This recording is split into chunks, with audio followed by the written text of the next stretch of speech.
గతంలో తెలుగుదేశం హయాంలో దాదాపు 90% పూర్తయిన టిడ్కో ఇళ్లను వైసీపీ ప్రభుత్వం పట్టించుకోలేదు.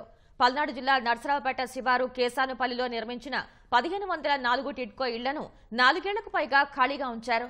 అక్కడ మౌలిక సదుపాయాలు కల్పించకుండానే ఎన్నికల ముందు హడావిడి చేసిన జగన్ సర్కార్ లబ్ధిదారుల జాబితాలో మార్పులు చేసి 500 మందికి మాత్రమే ఇళ్లు పంపిణీ చేసి చేతులు దులుపుకుంది. సదుపాయాలు లేక తీవ్ర ఇబ్బందులు పడుతున్నామని, రుణాలు చెల్లించాలని బ్యాంకులు ఒత్తిడి చేస్తున్నాయని లబ్ధిదారులు ఆవేదన వ్యక్తం చేస్తున్నారు. పేదవాడి ఇంటి కలను నెరవేర్చేందుకు గత టీడీపీ ప్రభుత్వం పల్నాడు జిల్లా నర్సరావుపేటలో 1504 టిడ్కో గృహాలను నిర్మించింది. వైసీపీ సర్కార్ అధికారంలోకి వచ్చిన 4 ఏళ్లు ఈ ఇళ్లను పట్టించుకోకుండా పక్కన పెట్టేసింది. ఎన్నికలు సమీపిస్తున్న వేళ హడావుడిగా టిడ్కో ఇళ్లను వైసీపీ ప్రజాప్రతినిధులు పంపిణీ చేశారు. ఆయా ఇళ్లల్లో లబ్ధిదారులు ఉండేందుకు అవసరమైన కనీస సౌకర్యాలు కల్పించకుండానే ఆర్భాటంగా ప్రచారం మాత్రం చేసుకున్నారు. 4 ఏళ్లు అద్దె ఇంట్లో అవస్థలు పడిన లబ్ధిదారులు సొంతింటి స్వప్నం సాకారమైందని మురిసిపోయారు. ఎన్నో ఆశలతో టిడ్కో ఇళ్లల్లోకి అడుగుపెట్టిన లబ్ధిదారులకు అసలు కష్టాలు మొదలయ్యాయి. కనీస మౌలిక వసతులు లేక పడరాని పాట్లు పడుతున్నారు.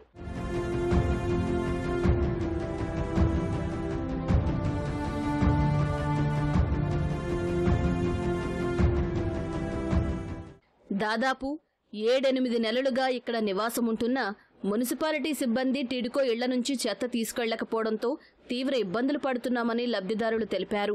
సమస్యను ఎమ్మెల్యే అరవింద్ బాబు దృష్టికి తీసుకెళ్తే వెంటనే చెత్త డబ్బాలు ఏర్పాటు చేసేలా చర్యలు చేపట్టారని వివరించారు. సిబ్బందికి చెప్పి వీధి కుక్కల సమస్య కూడా తీర్చారన్నారు. డ్రైనేజీతో పాటు సమస్యలన్నీ పరిష్కరిస్తారని ఎమ్మెల్యే హామీ ఇచ్చినా మున్సిపాలిటీ సిబ్బంది మాత్రం సరిగా స్పందించడం లేదని లబ్ధిదారులు మండిపడుతున్నారు. సార్, ఇక్కడ మేము టిక్కో హౌస్ లో ఉంటున్నాం సార్. సంవత్సరం బట్టి ఇక్కడ ఉంటున్నాం. మేము దాదాపుగా 100 మంది కుటుంబాలు ఉంటున్నాయి సార్. మేము ఇక్కడ ఒక్కొక్కటి ఒక్కొక్క సమస్య చెప్పుకుంటా ఎమ్మెల్యే గారు మాకు ఈ గవర్నమెంట్లో అన్ని స్పందించి చేస్తున్నారు.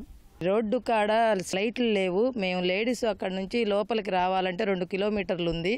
ఆ 2 కిలోమీటర్లు చీకటిగా ఉంటుంది. రోడ్డు మీద తాగి కుర్రోళ్ళు కూర్చోవటం జరుగుతుంది. చాలా ఇబ్బందికరంగా ఉంది. కానీ ఇబ్బందిగా అయితే బాగానే ఉంటుంది సార్. లోపలికి రావాలన్న ఇబ్బందిగా ఉంది. ఇక్కడ ఏం వసతులు అయితే ఏం లేవు. ఒక నీళ్లే వస్తున్నాయి. చెత్త పెరిగిపోతుంది. వర్షాలు పడితే లోపల నుంచి బయట రావడం బాగా ఇబ్బందిగానే ఉంది. ఏదో ఒకటి చేయాలని కోరుకుంటున్నాం సార్. మేమైతే వర్షం పడేటప్పుడు వాటర్ ఎక్కువగా ఉంటున్నాయి. మాకు చాలా దోమలు పడుతున్నాయి. పిల్లలు ఉన్న పరిస్థితిలో ఉన్న వాళ్ళకి చాలా ఇబ్బందిగా ఉంటుంది. రోడ్డు మీద లైట్లు లేవండి.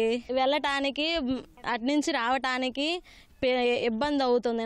నడవటానికి కూడా చెత్త కూడా ఎప్పటికప్పుడు వారానికి ఒకసారి తీపిస్తే కొద్దిగా ఇక్కడ కూడా ఈ స్మెల్ లేకుండా ఉంటుంది. ఈ స్మెల్ ఒకటి, వసతులు సరిగ్గా లేవు. ఆటోలు రావడానికి ఇబ్బందిగా ఉంది. అందువల్ల వచ్చి కూడా కొంతమంది వెళ్ళిపోతున్నారు. ఇప్పుడు వాళ్ళు 2 సార్లు తిరగాలనుకోండి, 100 రూపాయలు ఆటోకి అవుతుంది. అప్పుడు 100 రూపాయలు వాళ్ళు ఆటో పెట్టే బదులు 3000 ఇంకో 1000 వేసుకుని ఊళ్ళోనే ఉందాం అద్దెకి అని ఇక్కడ రావడానికి భయపడదు. నర్సరావుపేట టిడ్కో గృహ సముదాయంలో సుమారు 450 ఇళ్లకు సంబంధించి రిజిస్ట్రేషన్లు జరిగాయని, ఆ లబ్ధిదారుల పేరిట వైసీపీ ప్రభుత్వం బ్యాంకు రుణాలు తీసుకుందని లబ్ధిదారులు అంటున్నారు. టీడీపీ హయాంలో సిద్ధం చేసిన లబ్ధిదారుల జాబితాలో వైసీపీ సర్కారు మార్పులు చేసి పార్టీ నాయకులు, కార్యకర్తలకు ఇళ్లు కేటాయించిందని ఆరోపించారు. దాదాపు 400 మంది అర్హులను తొలగించారని తెలిపారు. వారంతా హైకోర్టును ఆశ్రయించడంతో కోర్టు ఉత్తర్వులతో కొన్ని ఇళ్ల పంపిణీ నిలిపేశారన్నారు. టిడ్కో ఇళ్ల జాబితాలోని అవకతవకల విషయం కూటమి ప్రభుత్వం దృష్టికి వచ్చిందని, అర్హులకు న్యాయం జరిగేలా చూస్తామని ఎమ్మెల్యే అరవింద్ బాబు హామీ ఇచ్చారు. మాకు ఇల్లు సొంతంగా అని చెప్పని అనుకొని వచ్చాము. ఇక్కడికి వచ్చిన తర్వాత లోన్ కట్టుకోవాలంటే మాకు వయసు పెద్దదైపోయింది. మేము కట్టుకోవాలంటే ఇబ్బందిగా ఉంటుంది. మా వారికి 10,000 వస్తాయండి నెలకి. సెక్యూరిటీగా చేస్తే మాకు ఇల్లు జరగటానికి అన్నిటికీ మాకు కష్టంగా ఉంటుంది. కొంచెం మాకు లోన్ తీసేస్తే బాగుంటుంది. అందరం పేదవాళ్ళమేనండి, ఇక్కడ ఉన్న వాళ్ళమి. తీసేస్తే బాగుంటుంది. 2016లో టీడీపీ గవర్నమెంట్లో మాకు 50 ఏళ్ళు కట్టించుకొని ఇల్లు శాంక్షన్ చేశారు. కానీ మాకు పూర్తి చేసి ఇచ్చింది ఎప్పుడు సార్? మొన్న 2023 డిసెంబర్లో ఇచ్చారు.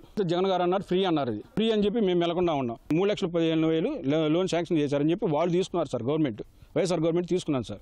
3,15,000 ప్లస్ 60,000, 3,75,000 కట్టమన్నారు సార్. మానసికంగా ఈ బ్యాంకుల నుంచి ఒత్తిడి లేకుండా చేయండి సార్. మరి చంద్రబాబు నాయుడు గారు, లోకేష్ బాబు గారి దగ్గరుండి 1 నెల 2 నెలల్లో ఎవరి టిడ్కో గృహాన్ని వాళ్ళకి లబ్ధిదారులకు వాళ్ళకి అందజేస్తాం. దాంట్లో ఎటువంటి ఇబ్బంది లేదు. ఇందులో ఒక చిన్న మెలిక ఏంటంటే, వైసీపీ గవర్నమెంట్ వచ్చిన తర్వాత కొన్ని పేర్లు తీసేసి వైసీపీ నాయకులు, కార్యకర్తల పేర్లు పెట్టడం జరిగింది. వాటిని కూడా తొలగించి మరి ఒరిజినల్గా ఎవరైతే 50,000 రూపాయలు కట్టారో వాళ్ళ ఇల్లు వాళ్ళకి హ్యాండ్ ఓవర్ చేస్తాం.